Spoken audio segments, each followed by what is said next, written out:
본문을 조금 더 읽겠습니다. 19절부터 26절까지. 그가 일어나 떠나가서 그 면박을 벗고 과부의 의복을 도로 입으니라. 유다가 그 친구 아둘람 사람의 손에 부탁하여 염소 새끼를 보내고 그 여인의 손에서 약조물을 찾으려 하였으나 그가 그 여인을 찾지 못한지라. 그가 그곳 사람에게 물어 가로되 길곁 에나임에 있던 창녀가 어디 있느냐. 그들이 가로되 여기는 창녀가 없느니라. 그가 유다에게로 돌아와 가로되 내가 그를 찾지 못하고 그곳 사람도 이르기를 여기는 창녀가 없다 하더라. 유다가 가로되 그로 그것을 가지게 두라. 우리가 부끄러움을 당할까 하노라. 내가 이 염소 새끼를 보내었으나 그대가 그를 찾지 못하였느니라. 석 달쯤 후에 혹이 유다에게 고하여 가로되 네 며느리 다말이 행음하였고 그 행음함을 인하여 잉태하였느니라. 유다가 가로되 그를 끌어내어 불사르라. 여인이 끌려나갈 때어 보내어 시부에게 이르되 이 물건 임자로 말미암아 잉태하였나이다. 청컨대 보소서. 이 도장과 그 끈과 지팡이가 네 것이니까 한지라. 유다가 그것들을 알아보고 가로되 그는 나보다 옳도다. 내가 그를 내 아들 셀라에게 주지 아니하였음이로다 하고 다시는 그를 가까이 하지 아니하였더라. 예, 이 방금 읽은 말씀을 통해서 하나님의 은혜, 하나님의 은혜란 제목으로 말씀을 드리겠습니다. 자, 은혜란 무엇인가? 은혜라는 것은 하나님 편에서 볼 때는 베풀어 주시는 혜택입니다. 그렇죠? 사람 편에서 볼 때는 받은 권리가 전혀 없는데, 받아야 될 권리가 전혀 없는데도 그냥 받는 게 은혜입니다. 그래서 은혜는 공짜와는 다른 개념이라고 그랬습니다. 공짜는 값없이 주는, 그냥 공짜의 문자 그대로. 그러나 은혜는 공짜란 얘기가 아닙니다. 너무나 값이 깊어서, 높아서 도저히 값을 치를 수 없기 때문에 그냥 주는 거예요. 은혜와 공짜는 다른 개념입니다. 그래서 오늘은 창세기 38장을 통해서 하나님의 은혜는 어떤 사람들에게 오는가, 또 어떻게 하는 것이 그분의 은혜를 받는 방법인가, 또 은혜를 받은 사람은 어떤 특권을 누리는가, 이런 순서로 말씀을 받도록 하겠습니다. 자, 그럼 은혜는 어떤 사람에게 오는가? 누가 은혜를 받을 자격이 있느냐 하는 거예요. 누가 은혜를 받을 자격이 있는가? 첫 번째, 일단 죄를 지은 사람이래야 돼요. 은혜를 받으려면. 설명을 드릴 겁니다. 이제 일단 죄를 지어야만 은혜를 받을 수 있어요. 창세기 38장 12절부터 19절. 얼마 후에 유다의 아내 수아의 딸이 죽은지라. 유다가 위로를 받은 후에 그 친구 아둘람 사람 히라와 함께 딥나로 올라가서 자기 양털 깎는 자에게 이르렀더니 혹이 다말에게 고하되 네 시부가 자기 양털을 깎으려고 딥나에 올라왔다 한지라. 그가 그 과부의 의복을 벗고 면박으로 얼굴을 가리고 몸을 휩싸고 딥나 길곁 에나임 문에 앉으니 이는 셀라가 장성함을 보았어도 자기를 그의 아내로 주지 않음을 인함이라. 그가 얼굴을 가리웠으므로 유다가 그를 보고 창녀로 여겨 길 곁으로 그에게 나아가 가로되 청컨대 나로 네게 들어가게 하라 하니 그 자부인 줄 알지 못하였음이라. 그가 가로되 당신이 무엇을 주고 내게 들어오려느냐. 유다가 가로되 내가 내 떼에서 염소 새끼를 주리라. 그가 가로되 당신이 그것을 줄 때까지 약조물을 주겠느냐. 유다가 가로되 무슨 약조물을 네게 주랴. 그가 가로되 당신의 도장과 그 끈과 당신의 손에 있는 지팡이로 하라. 유다가 그것들을 그에게 주고 그에게로 들어갔더니 그가 유다로 말미암아 잉태하였더라. 그가 일어나 떠나가서 그 면박을 벗고 과부의 의복을 도로 입으니라. 네, 뭐 본문의 내용은 여러분 잘 아시는 거예요. 며느리가 시아버지와 뭐 어떻게 뭐 그런 얘기입니다. 그러니까 오늘날에 그 당시에는 물론이고 오늘날에 봐서도 이건 참 있을 수 없는 일이 벌어진 거예요. 죄로 말하면 큰 죄진 거예요 지금. 그렇지 않습니까? 그래서 하나님의 은혜를 받을 수 있는 필수적인 자격 요건이 있는데 어떤 형태로든지 죄를 지은 사람이라야 된다는 거예요. 죄인이래야만 은혜를 받을 수가 있어요. 죄인이 아닌 사람은 은혜 받을 수가 없습니다. 비다진 사람이 무슨 빚을 갚는가? 엄격히 말하면 원래 죄인이 맞는데 그 죄의 열매가 나타날 때 더 큰 은혜가 나타난다는 거예요. 그래서 죄를 짓지 않는 사람은 그분의 은혜와는 아무런 관계가 없습니다. 오늘 유다와 이 다말이 시아버지하고 며느리 사이인데 이러한 죄를 짓지 않았더라면 은혜니 뭐니 따질 이유가 없겠죠. 그렇죠? 죄를 지었기 때문에 은혜라는 말이 나오는 거예요 지금. 이 얘기가 진행이 되는 겁니다. 만약 아무 죄도 안 지었으면 뭐 은혜라고 말하고 얘기가 또 갖다 붙일 것도 없는 거예요. 죄를 지면서부터 은혜란 말이 나오기 시작하는 겁니다. 이게 뭐 말하기조차 그 곤란한 그런 죄를 지었기 때문에 이제 은혜를 받을 수밖에 없는 거예요. 이 사람들에게 이제 해당되는 건. 최초의 사람인 아담도 어떻습니까? 일단 죄를 지으니까 그러니까 옷을 해피죠, 하나님께서요. 처음에는 뭐 그런 것도 입은 것도 없었는데 죄를 지으니까 이제 옷을 해입히지 않습니까? 구원을 상징하는 가죽 옷을 해입히잖아요. 그 죄를 짓기 전엔 가죽 옷을 입지 않았거든. 아담과 하와는 하나님으로부터 직접 옷을 선물 받은 최초의 사람인 거예요. 그때부터 구원은 선물이 맞는 거예요. 다 선물로 주는 거예요, 이렇게. 옷값 준 적이 없습니다. 그렇죠? 하나님 만들어서 주신 옷을 값으로 치면은 아주 명품이니까 그거. 근데 그냥 주셨어요. 구원은 선물로 준 게 맞습니다. 그럼 15장에 한번 보겠습니다. 21절부터 24절까지. 아들이 가로되 아버지여 내가 하늘과 아버지께 죄를 얻었사오니 지금부터는 아버지 아들이라 일컬음을 감당치 못하겠나이다 하나 아버지는 종들에게 이르되 제일 좋은 옷을 내어다가 입히고 손에 가락지를 끼우고 발에 신을 신기라. 그리고 살찐 송아지를 끌어다가 잡으라. 우리가 먹고 즐기자. 이 내 아들은 죽었다가 다시 살아났으며 내가 잃었다가 다시 얻었노라 하니 저희가 즐거워하더라. 둘째 아들이 아버지를 떠나기 전에는 죄를 얻기 전까지는 어떻습니까? 아버지에 큰 관심사가 없었어요. 그 아들한테. 아들은 맞는데 그게 관심사가 아니라 그 죄를 지어가지고 큰 죄를 얻었다고 그러니까 관심사가 되는 거예요. 이게. 왜 관심사가 됩니까? 은혜 베풀 일이 생긴 거예요, 이제. 아버지 입장에서. 아버지는 은혜를 베푸시는 분이거든. 성경의 주제가 헤세드 아닙니까? 은혜. 은혜를 베풀어야 되는데, 은혜 베풀 무슨 건덕지가 있어야지. 근데 이 둘째 아들이 아무 죄도 안 졌을 때는, 가출도 안 했을 때는, 죄를 안 얻었을 때는 은혜 베풀 일이 없는 거예요. 그럼 그게 관심 있는 그런 예의거리가 아닌 거예요. 근데 죄를 짓고 나니까, 허랑방탕하고 큰 죄를 얻고 나니까 아버지의 은혜를 입었다는 거거든. 이걸 잘 이해해야 됩니다. 이 말을. 예. 이건 막 죄를 지라고 하는 말이 아니에요. 어떤 죄가 일어났을 때 그것이 그 마음속에 깨달아졌을 때 큰 은혜 받을 그릇이 된다는 얘기를 하는 거예요. 로마서 11장 32절 33절. 이와 같이 이 사람들이 순종치 아니하니 이는 너희에게 베푸시는 긍휼로 이제 저희도 긍휼을 얻게 하려 하심이니라. 하나님이 모든 사람을 순종치 아니하는 가운데 가두어 두심은 모든 사람에게 긍휼을 베풀려 하심이로다. 깊도다 하나님의 지혜와 지식에 부요하며 그의 판단은 측량치 못할 것이며 그의 길은 찾지 못할 것이로다. 모든 사람을 순종치 않는 가운데 가두어둔 이유가 있다는 거예요. 그 사람들이 참 순종자라고 말 잘 듣고 그냥 이렇게 했으면은 참 좋을 텐데 순종치 않은 가운데 가두어둔 이유가 있다는 거예요. 그래야 은혜를 베풀겠다는 거죠. 그렇잖아요? 그렇게 말 잘 듣고 충성하고 봉사하는데 은혜 베풀 게 뭐 있나? 당연한 건데. 그럼 말도 안 듣고 순종치도 않고 그러니까 베풀 건 은혜밖에 없는 거예요. 그래서 순종치 않는 가운데 가둬뒀다는 거예요. 이 마음을 이해를 못한다는 거예요. 그래서 그렇잖아요. 깊도다 하나님의 지혜와 지식에 부유하며 그의 판단은 청량치 못할 것이며 그의 길은 찾지 못할 것입니다. 이것은 아버지의 마음의 쪽에서 우리가 보지 않으면 이해를 못하는 거예요. 하나님께서 모든 사람을 순종치 않은 가운데 가둬두심은 모든 사람에게 그래야 긍휼을 베풀 수가 있으니까. 그래서 순종치 않은 가운데 가둬뒀다는 거거든. 이걸 사람들이 이해를 못한다는 거예요. 그래서 깊도다 하나님의 지혜와 지식에 부요하며 그의 판단은 측량치 못할 것이며 그의 길은 찾지 못할 것입니다. 오늘 유다도요. 일단 죄를 지었기 때문에 그 누구도 범할 수 없는 그런 특이한 죄를 지었기 때문에 하나님의 은혜를 받을 조건이 생긴 겁니다. 은혜 받을 자격 요건이 구비된 거예요. 아주 큼직한 죄를 지었기 때문에 그것도 하나님의 그 은혜를 크게 경험할 수 있게 된 거죠.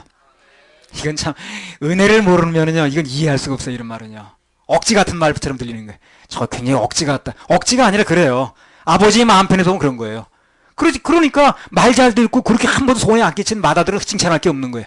그냥 가서 까먹기만 하고 돈이나 날리고 탕자처럼 없는 그 아들한테는 하나님이 이 아버지가 은혜를 베푸는 거거든. 이 마음을 우리가 이해할 수 있어요. 이렇게 말하면 그냥 덮어놓고 죄만 지면 되는 거냐? 그런 얘기는 아닙니다. 로마서 6장 1절 2절. 그런즉 우리가 무슨 말 하리요? 은혜를 더하게 하려고 죄에 거하겠느냐? 그럴 수 없느니라. 죄에 대하여 죽은 우리가 어찌 그 가운데 더 살리요? 그러니까 우리가 죄를 더 짓는 게 그런 얘기를 하는 게 아니에요. 더 많이 지었다고 생각하고 느꼈을수록 하나님의 은혜는 크다는 얘기를 하는 거죠. 죄를 더 많이 지라고 권장하는 게 아닙니다. 로마서 5장 10절에 죄가 더한 곳에 은혜가 넘쳤다고 그러거든. 그건 무슨 말이냐면 죄가 내 너무 많이 한 죄인이야. 하나님 앞에 정말 구제불능이다. 난 더 이상 해볼 수 없다. 하는 마음이 있었을 때 은혜가 넘친다는 거거든. 그러니까 결국 인간의 힘으로 어쩔 수 없는 단계에 가게 되면 바랄 건 은혜밖에 없거든요. 병도 그렇더라고. 약을 써보고 노력하고 애를 쓰고 뭐 이렇게 해봐도 이건 도저히 내 힘으로 안 된다 하는 단계에 오게 되면 이제 은혜를 구하게 되는 거예요. 그때 맡겨지는 거예요. 그때 패스가 되는 겁니다. 내가 해볼 수 있는 방법이나 한번 해봐야 돼. 이것도 해보고 저것도 해보고. 근데 도저히 이렇게 해봐도 안 되고 저렇게 해봐도 안 되고 도저히 길이 없다 하는 방법에 그 당도에 가게 되면 그때는 바랄 건 은혜밖에 없는 거예요. 그때 맡겨지더라고. 패스가 그때 되는 거예요. 레위기 4장 13절 14절. 만일 이스라엘 온 회중이 여호와의 금령 중 하나라도 그를 범하여 허물이 있으나 스스로 깨닫지 못하다가 그 범한 죄를 깨달으면 회중은 수송아지 속죄제로 드릴지니 그것을 회막 앞으로 끌어다가. 예, 그래서 온 이스라엘의 회중 중에서 여호와의 금령이 뭐면 율법이죠. 하나라도 그를 범해서 허물이 있었는데 스스로 깨닫지 않으면 내가 죄인이구나. 범했구나 율법을. 나는 이것 때문에 죽게 생겼구나 하는 것을 깨달게 되면 제사가 드려진다는 거거든. 범한 죄를 깨달으면. 못 깨달으면 제사 효력이 없는 거예요. 제사 진행이 안 되는 거예요. 그러니까 내가 참 하나님 앞에 죄인이구나. 정말 구제받을 수 없는 죄인이구나. 이대로 살다 죽으면 난 지옥 가겠구나. 이것이 깨달아질 때 하나님께 매달려지는 겁니다. 그게 안 되면 그 단계까지 가지 않으면 하나님을 믿는 게 아니에요. 그게요. 그냥 격식이라 그게. 범하고 깨달으면 그때부터 제사가 드려진다는 거거든. 그게 맡긴다는 것도 그렇더라고. 우리 입으로 늘 맡긴다고 그러지만 정말 맡길 수밖에 없는 상황이 벌어지면 맡기는 거예요. 그게요. 예전에 한번 집회 때도 얘기했잖아요. 누가 뭐 맡긴다고 얘기 나왔을 때 그 맡긴다는 게 정말 맡긴다고 한다면 하나님께서 그 사람에게 맡길 수밖에 없는 일을 벌린다는 거죠. 죄가 범해지지 않으면 제사도 없는 겁니다. 빚이 없는데 돈 갚을 이유가 없는 거 똑같아요. 그래서 내가 정말 죄를 지었는데 이 죄가 도대체 내 힘으로 안 되는구나. 이게 무슨 한두 가지 범해서 되는 게 아니라 613가지 중에서 하나만 어겨도 안 된다는데 이게 내 힘으로 안 되는구나. 도저히 나는 곤고한 사람이구나. 나는 이 사망의 몸에서 난 건져낼 수가 없구나 하는 것이 느껴질 때, 그게 믿어질 때 주님을 찾게 돼 있어요. 그때 진정으로 주님께 찾게 돼 있습니다. 그 단계까지 가봐야 돼요. 그래야 주님을 진짜 붙잡게 되는 겁니다. 거의 7분 응성까지 8분 응성까지 가지고 거기서 잡아본들 계속 거기 갭이 생기는 거예요. 그래서 정말 주님 아니면 안 되는구나. 주님 아니면 도저히 나 건져질 수 없구나. 이 단계까지 가봐야 되는 거예요. 마태복음 9장 12절 13절. 그게 생명은 회개가 바로 그건 거예요. 내 힘으로 안 된다는 게 느껴져야 되는 거예요. 사람들은 그걸 모르고 일반 교회 가보세요. 전부 사람들 하라고 그러죠. 그 사람한테 자꾸 하게끔 만드는 거예요. 그 사람이 안 된다는 걸 알아야 주님을 붙잡는 건데 하게끔 만드니까 어느 단계까지 가는지도 모르고 세월 가는 줄 모르고 계속 잡으려고 쫓아가는 거예요. 그럼 무지개 잡으려고 뒷동산에 가면 저 동산에 가면 똑같은 거예요. 내 힘으로 안 된다는 걸 알아야 되거든. 그게. 그래야 될 수 있는 주님을 붙잡는 거거든. 그래서 계속해서 여기서 말씀을 드리면서 그걸 붙잡아야 됩니다. 내 힘으로 안 되니까 주님을 붙잡아야 된다 하는 것이 믿어졌을 때 주님을 진짜 믿게 되는 거예요. 마태복음 9장 12절 13절. 예수께서 들으시고 이르시되 건강한 자에게는 의원이 쓸데없고 병든 자에게라야 쓸데있느니라. 너희는 가서 내가 긍휼을 원하고 제사를 원치 아니하노라 하신 뜻이 무엇인지 배우라. 내가 의인을 부르러 온 것이 아니요 죄인을 부르러 왔노라 하시니라. 예, 두 가지 말씀을 하셨습니다. 바리새인들한테. 첫 번째는 뭡니까? 건강한 자에게는 의원이 쓸데없다는 거예요. 내가 건강한데 의원이 필요한가? 내가 병이 안 걸려 병원에 가서 누워있을 이유가 없잖아요. 병이 들었다고 생각될 때 병원에 가는 거거든. 교육이 들었다고 생각할 때 의원이 필요한 거 아니에요? 그래, 죄의 병이 들었다고 생각할 때 의원 예수가 필요한 거예요. 내 병자라는 걸 알아야 됩니다. 두 번째는 뭡니까? 의인을 부르러 온 게 아니라는 거예요. 그러니까 내가 주님 앞에 죄인이구나. 주님 앞에 어쩔 수 없는 죄인이구나. 나는 이대로 살다 죽으면 지옥 갈 수밖에 없구나. 이게 무슨 한두 가지 지켜드는 게 아니기 때문에. 도저히 내 힘으로 안 된다라는 것이 믿어지면 그때 정말 주님 앞에 아주 가감없이 주님을 붙잡을 수가 있는 거예요. 일반 교회에서는 그걸 잘 안 해주는 거야. 그래서 끝내 가서 자기를 자꾸 붙잡게 만들지 예수를 붙잡게 만들지 않는 거예요. 그래서 죄를 지어서 영혼의 병이 들었다는 걸 깨닫지 못하면 예수님하고는 아무 관계가 없다는 겁니다. 예수님이 그런 인생에는 은혜를 베풀 수가 없어요. 빚진 게 없다는데 무슨 빚을 갚아주는가. 내가 빚을 져가지고 도저히 내 힘으로 갚을 수 없습니다 할 때 빚을 갚아주는 거지. 아니 빚진 게 없다는데 무슨 빚을 갚아줘요. 길에 가는 사람한테 붙들고 그 뭐 그냥 내가 당신 빚 갚아줬으면 내가 무슨 빚을 졌는데 당신 내 빚을 갚아줍니까? 이렇게 나오잖아요. 빚을 졌다고 믿어질 때 갚아지는 거거든. 혹시 여러분 중에 나는 죄를 너무 안 지어서 은혜를 못 받는다 하는 분이 있을지 모르겠어요. 예. 자기가 죄 안 지었을까봐 걱정하지 마세요. 예. 그럴 필요는 전혀 없습니다. 마음으로 지는 것도 다 죄니까. 난 죄가 너무 없어가지고 은혜를 못 받나 봐. 그거 걱정하지 마세요. 너무 많아서 걱정이지 안 지었을까봐 걱정할 필요 없어요. 난 유다처럼 그런 가늠죄를 안 지어서 은혜를 못 받나 봐. 걱정하지 마시라니까. 예. 이미 마음으로 더 큰 죄도 지었으니까. 예. 죄는 다 있는데 그 다음에 그 마음이 중요한 겁니다. 마음이 중요한 거예요. 죄는 없는 사람이 없어요. 마음까지 얘기를 해버리니까. 내가 몸으로 어떻게 나 그렇게까지는 안 했는데 할 수는 없지만 마음으로 짓는 걸 얘기를 하니까 죄를 안 짓는 사람이 없다고. 그걸 내 마음속에 깨달아지냐고 문제인 거예요. 그러니까 나 무슨 유다처럼 그런 죄 안 져가지고 은혜 못 받는다 그런 말을 하지 마세요. 자신이 하나님 앞에 죄인임을 깨닫느냐 못 깨닫느냐 그게 문제라. 예. 그래서 자기가 엄청난 죄를 지어서 도저히 내 힘으로 안 된다. 마치 누가 온 그 탕자처럼 죄를 인정하는 사람이 아니면 그러면 하나님의 은혜를 기대할 수가 없습니다. 예. 죄가 더한 곳에 은혜가 넘친다 그랬거든. 엄격히 말해 죄를 더 많이 느끼는 곳에 더 큰 은혜가 있는 거예요. 더군다나 성경을 보니까 그렇더라고. 그 율법을 보니까 이게 도대체 죽으라는 법이지 살리는 법이 아니더라고. 그 율법은 죽으라는 법입니다. 그 죄와 사망의 법이에요. 그래서요. 이게 무슨 돼지고기 한 잔을 먹어도 죽는다니 오징어 한 번 먹어도 죽는다니 아니 죽으라는 법이지 살리는 법이에요. 도저히 내가 살아갈 길이 없더라고. 율법에 의하니까. 그래서 살아갈 길이 없으니까 어떻습니까? 생수 대신 주님께 나갈 수밖에 없는 거예요. 이 율법은 그 역할을 하는 거예요. 도저히 너는 살아날 수가 없다. 그러니까 주님께 나오라는 거거든. 그걸 지키라는 게 아닌 거예요. 근데 그 뭐 어떤 분 얘기 들어보니 그걸 막 지키라고 그러잖아요. 토라가 얼마나 중요한데 그러냐고. 중요하죠. 중요합니다. 근데 그 역할이 뭐냐면 그 율법의 역할이 예수님께 끌어오는 역할이지 그걸 지켜가지고 치료되는 역할이 아니라는 거예요. 약을 잘못 쓰는 거예요. 결론적으로 말하면 죄를 안 지으려고 선을 행하려고 노력하는 상태가 아니고 죄를 지을 수밖에 없는 인간임을 깨닫고 하나님께 나오는 상태. 그게 정답이라는 겁니다. 그게 바로 생명론 회개라니까.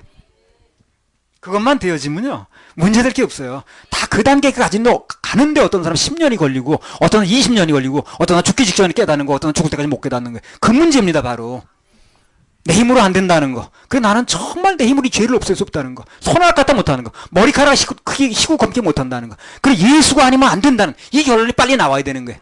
이 결론이 빨리 나올수록 좋은 겁니다. 근데 어떤 사람은 이게 10년 걸리는 사람도 있어요. 30년 걸리는 사람도 있어요. 죽을 때까지 안 되는 사람도 있어요. 자기를 붙잡는 거야 자꾸만. 죄를 짓고 그 범한 것을 깨달으면 그 죄를 그 다음에 씻어야 되겠죠.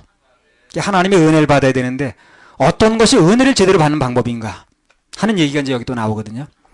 이 얘기를 하기 전에 먼저 은혜를 잘못 받는 방법 두 가지가 나와요. 38장 20절에 26절. 창세기 38장까지 이렇게 복음으로 이렇게 풀어주신 감사하죠.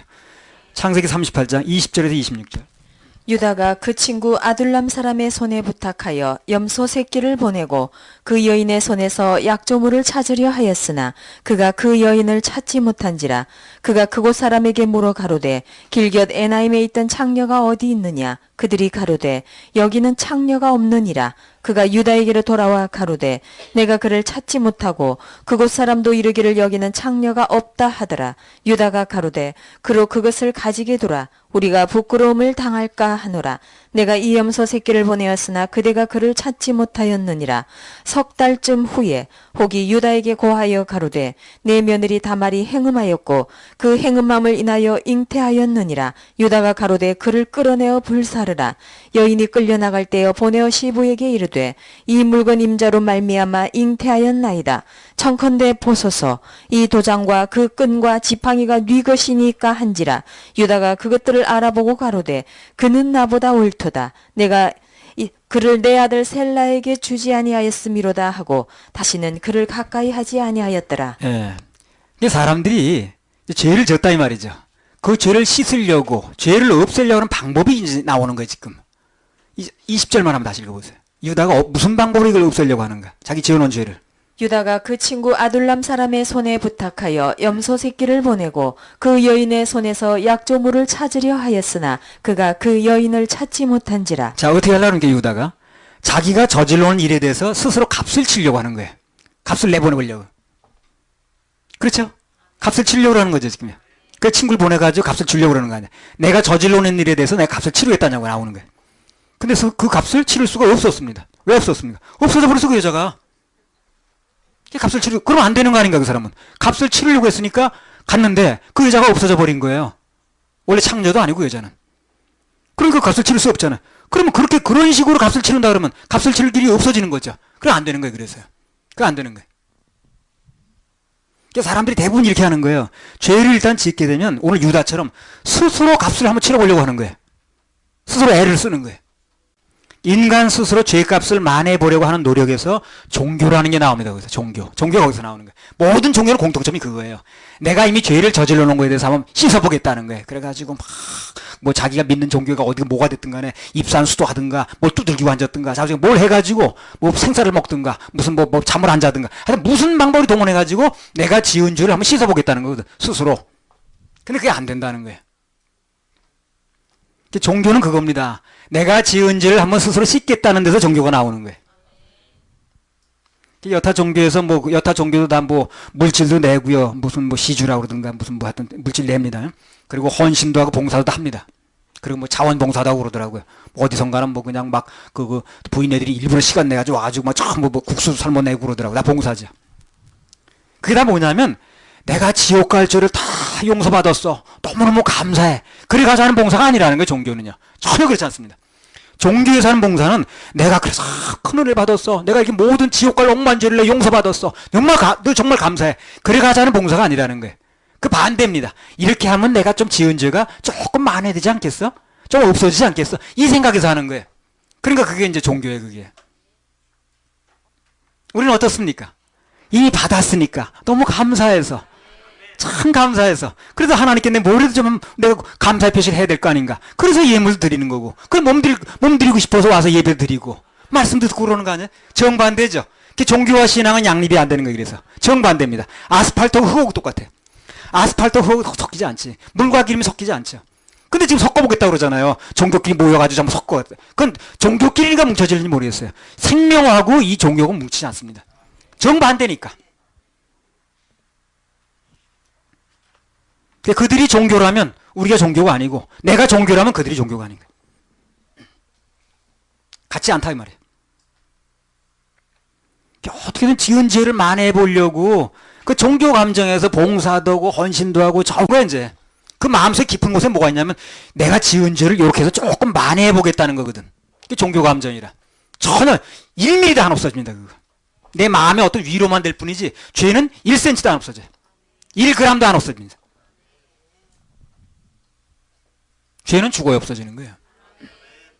그것도 죄 없는 생명이 죽어야 돼. 남의 죄를 맡을 수 있는 생명이. 내 생명은 안 되는 거예요. 죄를 만회하는 방법으로 그냥 그 마음을 다 깔고 있는 거예요, 마음속에. 그렇게 말은 안 해도 내가 지은 죄를 만회하겠다는 방법으로 사람도 도와주는 거고 국도 퍼주고 밥도 퍼주고 떡국도 끓여주고 하는 거예요. 선을 해가지고 가나안 나라 가서 봉사도 해주고 말이에요. 그래서 만회하려고 하는 거거든 지금. 헛된 일만 하다가 세월 다 보내는 거예요. 안 되는 걸 되게 하라는 게 악인데. 사람끼리 값을 지불하는 노력이 왜 안 되고 왜 헛된 일인가? 시편 51편 3절 4절 읽어봐요. 이거 읽어보면 사람끼리 죄값을 지불하려고 그러는 게 안 되는 일이라는 게 여기 나와요. 대저 나는 내 죄과를 아오니 내 죄가 항상 내 앞에 있나이다. 내가 주께만 범죄하여 주의 목전에 악을 행하였사오니 주께서 말씀하실 때에 의로우시다 하고 판단하실 때에 순전하시다 하리이다. 내가 주께만 범죄했다고 그러죠. 이 말이 참 중요한 말입니다. 이 지금 다윗이 누구한테 범죄한 거예요? 아니 그 우리야 부인을 건드린 거 아닌가? 그래가지고 그 여자는 피해를 입히고 그 다음에 그 남편을 죽게 만들었잖아. 엄격히 말하면 우리가 볼 때는 피해자가 남편 같으죠. 근데 그게 아니라는 거예요. 성경은 정확하게 이랍니다. 그 피해자가 하나님이라는 거예요. 그 죄의 피해자가. 그 남편은 누가 만들었는 거예요? 하나님 만들었죠. 부인은? 그 부부는 누가 엮어줬는 거예요? 그러니까 하나님 피해자인 거예요. 그러니까 내가 누구를 상대로 무슨 죄를 졌다고 그 사람이 피해자가 아니라 하나님이 피해자가 되는 거예요. 누구 욕을 해도 마찬가지라. 그 욕을 했다 그런다면 그 욕을 먹은 사람을 누가 만들었냐는 거예요. 하나님 만들었죠. 그래서 하나님 피해자가 되는 거예요. 그럼 누가 해결해야 됩니까? 하나님하고 해결하면 되는 거예요. 그러니까 사람끼리 해결하는 게 안 맞는 거예요. 피해자 잘못 찾은 거예요. 아니 예를 들어서 내가 이 사람 뭐 누굴 때렸어. 그래서 이 사람이 피해자야. 그러면 그 피해자가 합의를 봐야 되는 거지. 관계도 없는 사람 합의 보면 그 피해자가 뭐라고 그랬어. 아, 왜 나하고 합의를 봐야지 저 사람하고 합의를 봅니까? 피해는 내가 당했는데. 그렇지 않겠어요? 그 모든 죄의 피해자는 하나님이 되는 거예요. 그 하나님하고 해결을 해야 되는 거예요. 그 사람끼리 해결하는 건 안 맞는 거예요. 그래서 피해자가 누군지도 몰라. 그 모든 죄의 계산은 하나님과 해야 되는 거예요. 하나님과 해야 되는 거예요. 값을 계산하면 당연히 피해자고 해야지. 그리고 그 죄값을 치르는 대상이 만약에 인간이라고 한다면 도저히 갚을 수 없는 경우가 많이 생기는 거예요. 방금 이런 경우는 마찬가지라. 유다 갚으려고 그랬죠 지금요. 있어야 갚지. 아무도 없는데 누구한테 갚아. 그 죄는 그냥 있는 거예요. 갚을 수가 없는 거예요. 그래서 인간끼리 갚으려고 그러면 그 대상이 받을 수 있는 대상이 값을 받을 대상이 없어질 경우가 많다는 거예요. 그 대상이 죽으면 어떻습니까? 나 이 사람은 죄를 졌는데 갚아주려고 죽었네 벌써 그 사람. 그럼 못 갚는 거 아닌가? 그럼 죄를 해결할 길이 없는 거지. 그래서 하나님께 이 죄가 되는 거예요. 하나님 죽는 분이 아니죠. 언제든 계산할 수 있는 거예요. 그래서 죄값은 하나님하고 치르게 돼 있는 거예요. 그래 치를 수가 있는 거니까. 아니, 사람한테 치르려고 그 사람 죽어버리는데 어떡하냐니까. 그런 의미에서 볼 때 여기 유다도 다말에게 갚을 수가 없는 거예요. 갚으려고 보내는데 값을 보내는데 스스로 노력해서 값을 갚으려고 하는데 갚을 수가 있어야지. 친구를 보내 찾아도 이미 없어져 버린 거예요. 그러나 하나님은 항상 계시니까 가능한 겁니다. 항상 계시잖아요. 그분이 항상 계시다는 거. 갚으려고 그랬더니 하나님 그저께 돌아가셨다. 그럼 어떻게 되는 겁니까? 언제든지 계산이 가능한 거예요. 그분하고. 하나님은요. 예레미야에서도 그게 나왔던데 이 사람의 구원을 받는 방법을 그렇게 허투루 만들어 놓은 게 아니에요. 실수해가지고 지옥 가는 사람 나오게 만들지 않아요. 완벽한 방법을 만들어 놓은 거예요. 완벽한 방법을 만들어 놓은 거예요. 그래서 우리 인생 맡겨도 괜찮아요. 완벽하게 하시는 거예요. 그분은. 사람처럼 그렇게 실수가 많아서 어떡하겠어요. 아무튼 그래서 하나님의 은혜를 잘못 받는 인간들의 두 가지 방법이 있는데 첫 번째는 스스로 죄값을 지불해 보려고 한다는 거예요. 근데 그건 안 된다는 겁니다. 안 된다는 거예요. 애를 써도 안 돼요. 대상을 잘못 찾은 겁니다. 그거. 자, 그리고 하나님의 은혜를 잘못 받는 것 중에 두 번째가 뭐냐면 죄를 숨기려고 한다는 거예요. 창세기 38장 23절. 유다가 가로되 그로 그것을 가지게 두라. 우리가 부끄러움을 당할까 하노라. 내가 이 염소 새끼를 보내었으나 그대가 그를 찾지 못하였느니라. 내가 죄값을 이제 스스로 지불해봐가지고 그걸 해결하려고 그랬던 거야. 근데 가보니까 없더라는 거죠. 그 창녀가 없더라는 거예요. 그 동네 창녀 있지도 않다는 거예요. 그 이제 친구가 와서 그러는 거야. 가보니까 없더라고. 이거 주고 이제 값을 치려고 그랬는데, 그럼 이제 해결해 하려고 그랬던 건데, 없다는 거야. 값을 줄 수가 없는 거야. 그럼 뭐라 그럽니까? 뭐라 그런 거야, 이게?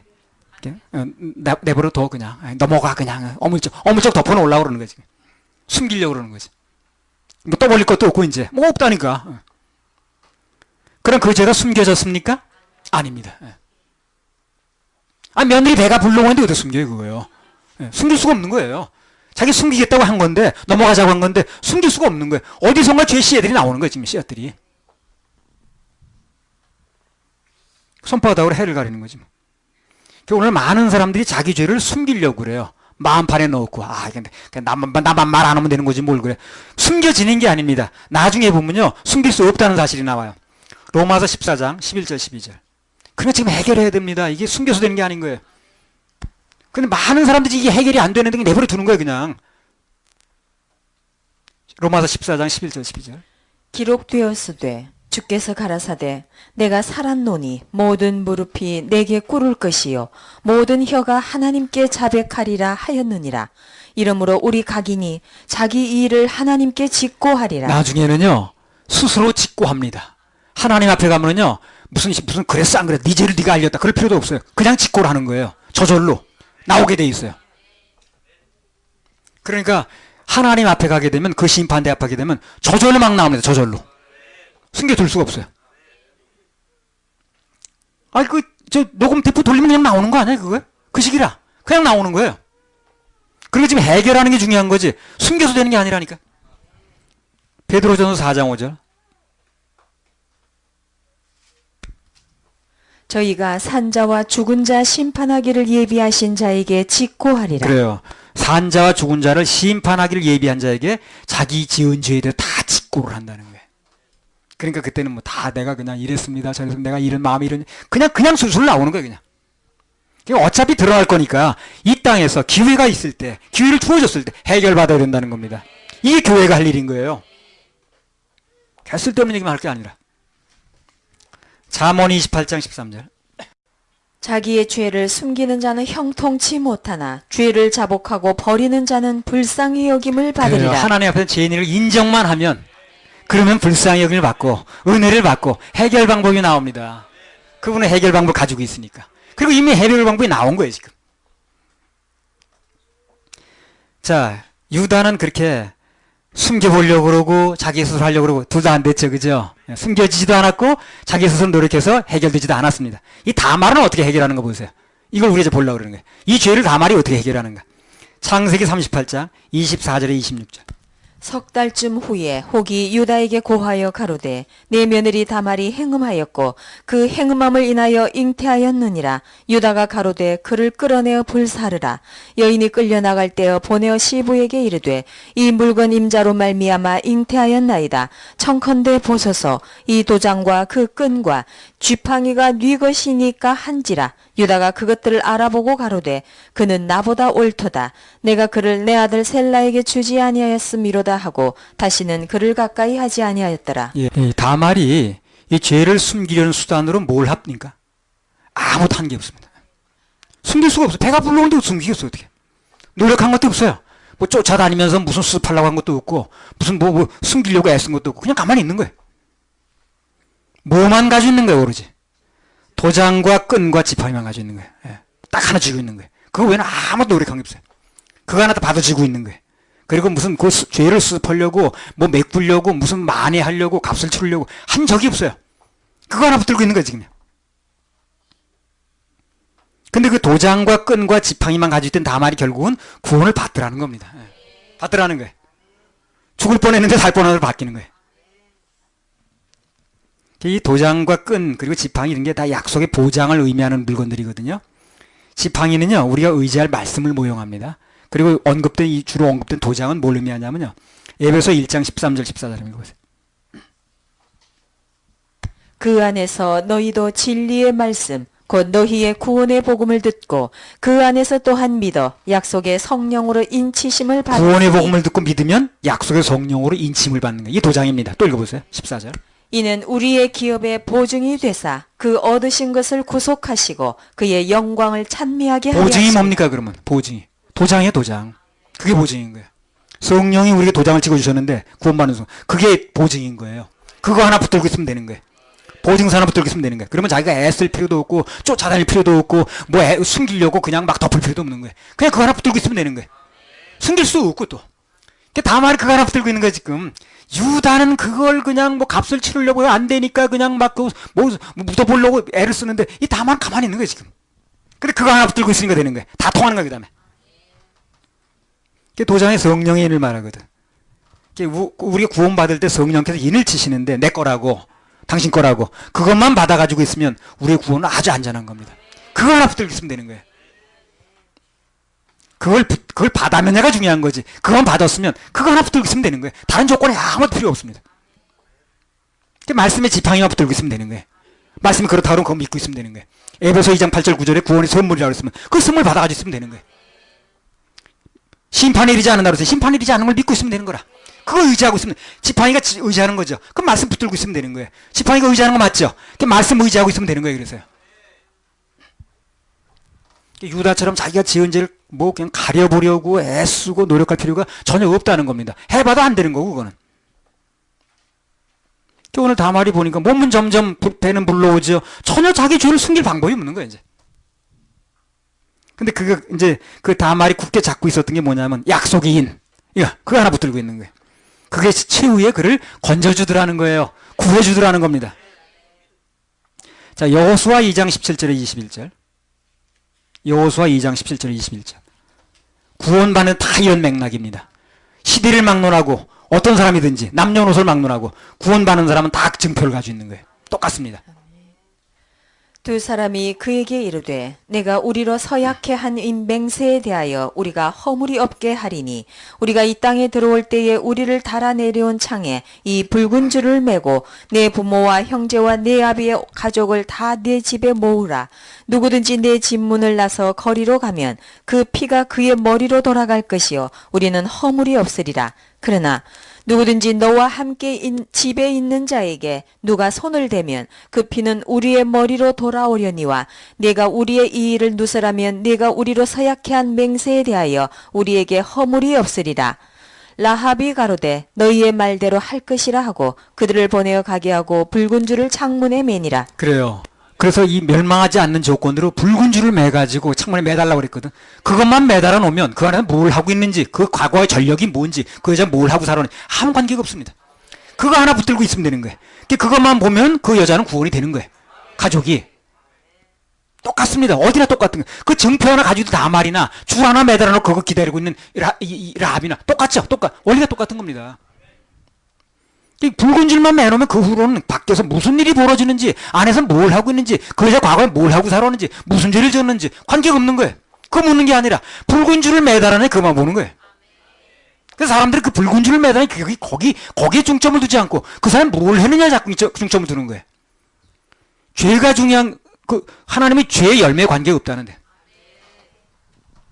집 속에 발 뻗고 편히 자도 되는 거예요, 이제. 결국 자기가 자기를 구원하는 게 아니거든. 그 주위의 자기를 멸망으로 건지는 거거든. 줄만 매달아 놓으면 자기는 뭐 발 뻗고 자도 되는 거예요. 맨날 그 안에 생쌀을 안 먹어도 돼요. 무슨 잠 안 자고 무슨 뭐 그렇게 안 해도 줄만 매달으면 줄 보고 건져주는 거지. 피를 볼 때 넘어간다고 그랬으니까. 그래서 여기 자기의 죄값을 스스로 지불하려고 했던 그 유다와 반대로 오로지 약속 하나만 붙들고 있었던 그 다말. 결국 누가 옳다고 인정을 받았냐 그 말이야. 창세기 38장 26절. 두 사람 중에 누가 옳다고 인정이 나옵니다 지금. 유다가 그것들을 알아보고 가로되 그는 나보다 옳도다. 내가 그를 내 아들 셀라에게 주지 아니하였음이로다 하고 다시는 그를 가까이 하지 아니하였다. 자, 유다가 그 입으로 뭐라고 그래요? 다말이 나보다 옳다고 그러잖아. 옳다는 거예요. 그거 약속 하나 붙들고 있었던 게 맞는다는 거예요. 그래서 죄를 씻기 위해서 인간의 행위를 의지했던 유다가 그 입으로 약속의 인을 가지고 있던 다말을 옳다고 얘기를 하는 거예요. 이게 굉장히 의미 깊은 거예요, 이게. 아주 의미심장한 얘기입니다. 네가 옳다. 나중에 이 얘기가 어디서 나왔냐면 하나님 앞에서 나옵니다. 네가 예수 피만 붙들고 있었냐? 네가 옳다. 너 그래 열심히 인생 도고 살았냐? 넌 옳지 않다. 왜? 예수 피가 없으면 안 맞는 거야. 상급은 될지언정. 상급은 들어가야 상급이지. 들어가지 못하는 무슨 상급인가? 그 사람이 아무리 노력하고 봉사하고 헌신했어도 구원받지 않으면 그건 인정이 안 된다는 거예요. 구원받아 천국 가게 되면 상급으로 인정이 된다는 거죠. 그 얘기입니다. 하나님 앞에서도 자기 노력으로 구원을 이루어보려고 했던 사람은 이뤄가 아니라 이뤄보려고 했던 사람은 다 낭패를 당합니다.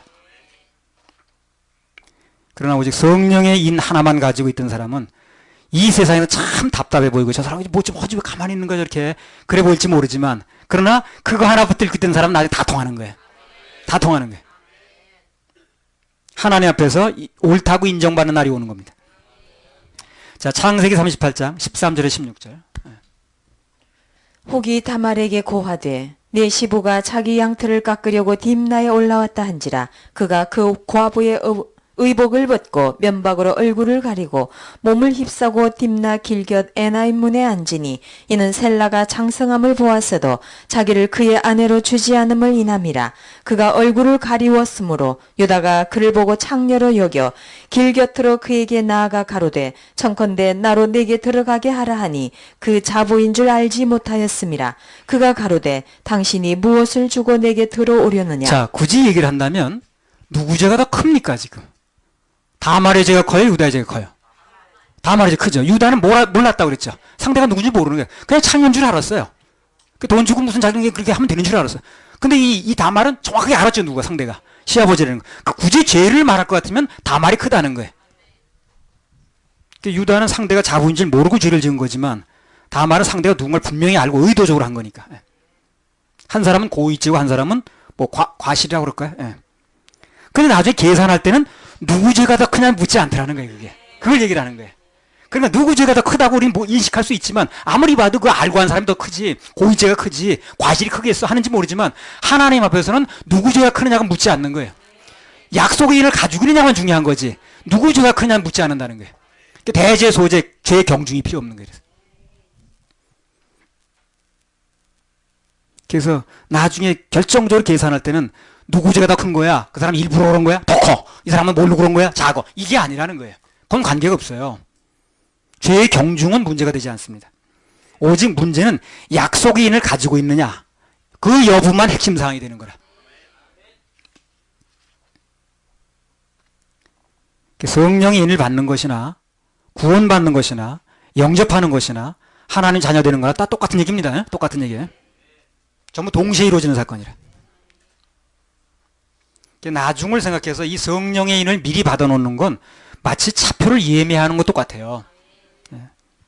그 전에 제가 사는 지역에서 시외버스 타고 다닐 때 미리 예매를 해놓거든. 그러면요, 그 임박해서 오는 사람도 있어. 그래가지고 막 허둥무지해가지고 이제 자리 하나 남은 저 탈라고 그래가지고 막 그냥 나는요 예매표를 가지고 있으니까 비키세요. 왜 예매 표 그러면 싹 비켜줘. 예매하셨대. 타고 앉았어. 그러면 그때 이제 자리 한 두세 명 안 모으면 또 탈라고 난리야. 그럴 필요가 뭐 있나 미리 예매하면 되는데. 막 앞에 문산 그냥 아주 인산이네. 이거 진짜 차 앞에. 그러면 딱 비키시라니까요. 왜 그래? 예매. 그러면 안 나오니 예매 손님부터 태워요. 빨리빨리. 그리고 그 두 자리 하나 남은 거 서로 탈라고 난리야. 아니 뭐 그러나 미리 예매하면 되지. 그러니까 천국행 차표를 예매해 놓은 사람들은 편안히 준 기다리면 됩니다. 생업에 종사하고 누리면서 기뻐하면서 감사하면서 그냥 주님의 은혜를 기다리면 돼요. 저절로 가게 돼 있습니다. 예매해 놨으니까 그걸 예매도 안 해놓고 그거 바빠가지고 정신없이 사느라고 그걸 예매 못 해놨네. 그래서 막상 이제 닥치니까 차 도착하니까 막 허둥지둥. 그게 이제 마태복음 25장에 미련한 처녀 그렇게 하는 거예요. 그렇죠? 그 기름 미리 다 준비했으면 되는 건데 그냥 그냥 준비도 안 하고 있다가 신랑이 오니까 허둥지둥 하는 거예요. 똑같죠? 결국 못 돌아갔죠, 그 사람들이. 신랑이 오는 순간에 기름 떨어졌죠, 절매면 안 되지. 미리 해놔야지, 미리. 미리 사놓으면 되는 건데, 뭐하러 신랑 왔는데 그러냐? 아이고. 그리고 마태복음 25장에 미련한 그 다섯 처녀가 그거예요. 미리 준비 안 해놓고 신랑 왔다고 그러니까 허둥지둥 되는 거예요. 그 사람들을 미련하다고 그러잖아, 미련하다. 미련한 거죠. 수많은 시간 동안 뭐 하고 있다가 그래. 아마 앞으로 그런 사람 많을 겁니다. 막상 이제 닥쳐가지고 이거 어떻게 되는 건가? 뭐하러 그렇게 하냐고 미리 해야지. 예수님께서 우리 지옥 갈 모든 죄를 십자가에서 다 해결해 놓으셨다. 이 보증, 이 약속인. 이거 하나 가지고 있으면 되는 건데. 하나님 앞에 당당하게 설 수 있는 건데. 구주의 의를 힘입어 어여시 앞에 서리라. 이렇게 될 수 있는 건데. 뭘 그렇게 뭐 하고 있다가 그래. 나중에 가서 그런 미련한 다섯 처녀처럼. 그러니까 한마디로 말하면 죄 때문에 지옥 가는 게 아니라 그 죄를 다 용서해 놓은 것을 안 믿어서 지옥 가는 겁니다. 사람들이 그걸 몰라리 헛똑똑이지. 아무튼 그러니까 오늘 유다가 자기 도장을 부인을 못하죠. 유다가 내 도장에는 부인을 못하죠. 이거 누구 도장입니까? 이거 누구 겁니까? 그러니까 그거 내 거다. 부인을 못하듯이 예수님의 피를 부인을 못하는 거예요. 그분이 그걸 부인 못하는 거예요. 우리가 무슨 죄를 졌느냐 그게 중요한 게 아니라 이게 당신의 피입니다. 예수 우리들 보혈 피를 의지했습니다. 그걸 부인을 못하는 거예요. 하나님이요. 그 유다가 자기 도장을 부인 못하듯이. 그럼 배는 불러고 이제 다 상황 벌어졌어. 그래도 그거 하나 내놓으면 되는 거예요. 이 도장 누구 겁니까 이거? 내 거네. 부인 못하는 거예요. 당신의 피를 부정을 못하는 거예요. 하나님이. 그거 하나 붙들면 되는 거예요. 그렇게 쉬운 길인데 그렇게 어렵게 만드는 거예요. 사람들이. 왜 어렵게 만들까? 길을 모르니까 그런 거예요. 아는 사람은 어렵게 말하지 않습니다. 유다가 자기 도장을 부인 못했듯이 하나님께 당신이 찍으신 성령의 인을 부인을 못하는 거예요. 오늘 설교 제목이 뭐라고 그랬습니까? 하나님의 은혜. 그래서 마지막으로 하나님의 은혜를 받은 사람들은 어떤 특권을 누리는가? 이 말씀만 간단하게 드리고 마치겠습니다. 은혜 받은 사람들의 특권. 자, 이 다말은요, 유다를 통해가지고 아이를 낳는데, 누굴 낳냐? 베레스와 세라를 낳습니다. 낳은 아들이 쌍둥이에요. 베레스와 세라. 근데 이 베레스와 세라가 어디 족보에 올라갔느냐? 마태복음 1장 1절 3절. 아브람과 다윗의 자손 예수 그리스도의 세계라. 아브라함이 이삭을 낳고 이삭은 야곱을 낳고 야곱은 유다와 그의 형제를 낳고 유다는 다말에게서 베레스와 세라를 낳고 베레스는 헤스론을 낳고. 예. 유다와 그 며느리인 다말 사이에서 낳은 아이가 이 쌍둥이가 나는데 영광스럽게도 어디 올라갔냐면 메시아의 족보에 올라갔다는 거예요. 약속의 인을 붙잡고 있는 사람은 메시아의 족보에 올라갑니다. 그분이 족보에 올라가는 거예요. 우리가 전부 다 그렇습니다. 뭐 유다뿐만 아니라 다말뿐만 아니라 우리 전부가 유다와 다말처럼 죄인이었죠. 우리도요. 종류가 다를지 모르지만 다 간음죄 짓고 아까 그런 거 안 졌을 거 걱정하지 말라고 그랬잖아요. 나는 그런 죄 안 졌어. 걱정하지 말라니까요. 다 졌습니다. 우리. 하나님의 은혜를 받으면 그런 죄를 지었지만 영광스러운 족보에 이름이 올라가는 겁니다. 그게 중요한 거예요. 그게 중요한 거예요. 요한복음 3장 16절. 하나님이 세상을 이처럼 사랑하사 독생자를 주셨으니 이는 저를 믿는 자마다 멸망치 않고 영생을 얻게 하려 하심이니라. 원래 예수님은 독생자셨어요. 한 분입니다. 근데 로마서 8장 29절 보세요. 신분이 좀 바뀌었습니다. 또 하나님이 미리 아신 자들로 또한 그 아들의 형상을 본받게 하기 위하여 미리 정하셨으니 이는 그로 많은 형제 중에서 맏아들이 되게 하려 자, 하심이니라. 뭘로 바뀌었습니까? 독생자에서 맏아들로 바뀌었습니다. 무슨 말입니까? 동생들이 많이 생겼다는 거죠. 그 동생들이 우린 거예요. 우리가 몇 번째 동생인지 모르지만. 예. 그래서 우리 예수님 보러 형님 같이 그러잖아요. 예. 그 찬송 나오잖아요. 그러니까 우린 족보가 옮겨진 거예요. 우리는요, 무슨 우리 아버지가 옛날에 무슨 전주희 씨, 우리 무슨 공파라고 그러던데 난 다 잊어먹었어, 지금. 그게 중요한 게 아니고 우리는 유대와 이 역사와 전통이 빛나는 창세부터 내려오는 예수님 족보로 왔다니까 그래요. 그게 중요하지. 뭘 그거 다른 인간 족보 따지고 있나. 무슨 공파를 따지 뭐해, 그거. 난 그런 거 아무것도 기억 안 해. 우리는 예수 그리스도의 파에 들어가는데. 그야말로 몇천 년이야, 창세 때부터 있는 집한데, 그냥. 부활하신 후에 많은 형제들이 생기면서 맏아들로 바뀌셨어요, 그분이요. 동생들이 많이 생겼다, 그 말이에요. 그 동생들이 다 여러 건 합니다, 지금. 하나님의 약속의 인장 하나 가지고 있었더니 영광스럽게도 하나님의 족보에 들어가게 된 거예요. 그러니까 우리가 이시루, 김시루, 박시루, 무슨 정시루 태어났지만 우리는 전부 하나님 안에서 그분의 씨입니다. 한 피 받았어요. 한 피 받으면 한 형제자. 그 형제 자매 이렇게 부르는 거예요. 그리고 하늘나라 식구 모을 때 같이 가는 겁니다. 오늘 다말이 그 사람이 어떻게 살아왔든 무슨 짓을 했든 관계없이 유다의 피만 받으니까 메시아 족보에 들어갔듯이 우리도 죄인이었는데 본질상 예수의 피만 받으면 그분의 족보에 들어가는 거예요. 그 얘기를 하는 겁니다, 지금. 최후의 문제는 하나님의 약속의 인을 받았느냐 못 받았느냐, 그 문제입니다. 그 문제. 무슨 죄를 지었느냐가 문제가 아닌 거예요. 무슨 죄를 지었든 관계없이 약속의 인만 받으면 되는 거예요. 그 문제가 분명치 않은 분들은 언제든 상담을 하셔요. 우리 사역자들한테 하면 됩니다. 그러면 분명하게 약속의 인장을 받는 방법을 알려드리겠습니다. 자, 하나님의 은혜를 받으려면 먼저 죄가 있어야 된다고 그랬어요. 그리고 그 지은 죄를 깨달아야 된다고 그랬습니다. 행위와 약속 중에 약속을 주장해야 된다고 그랬어요. 그리고 은혜 받은 사람들은 특권이 메시아의 족보에 올라간다는 겁니다. 할렐루야. 우리 하나님께 박수 올려드려요.